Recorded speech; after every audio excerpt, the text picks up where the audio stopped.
ماه مبارک از آسمان می آید. صوت خوش قرآن و اذان می آید. تبریک به مؤمنان عاشق پیشه، تبریک بهار رمضان می آید. سلام دوستان، سلام هموطنان، سلام آنهایی که در غریبی اند و الان ما را تماشا می کنند. اول خواستم شما را به این ماه مبارک، به این ماه پرفیض و برکت و به این ماه یک دیگر بخشی تبریک نمایم.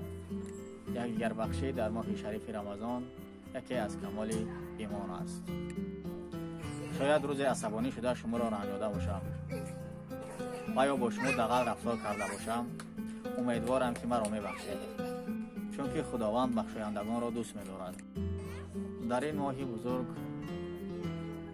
از خدا طلب داریم که این بیماری، این وبای اسرار از تمام دنیا دفع کند، از تمام دنیا نابود سازد، تا که آدمان بتواند به زندگی عادی خود برگردند.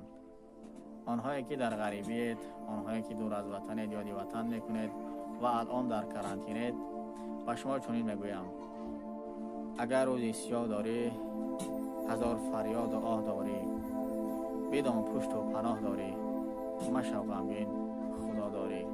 خدا یار و مددگارتان.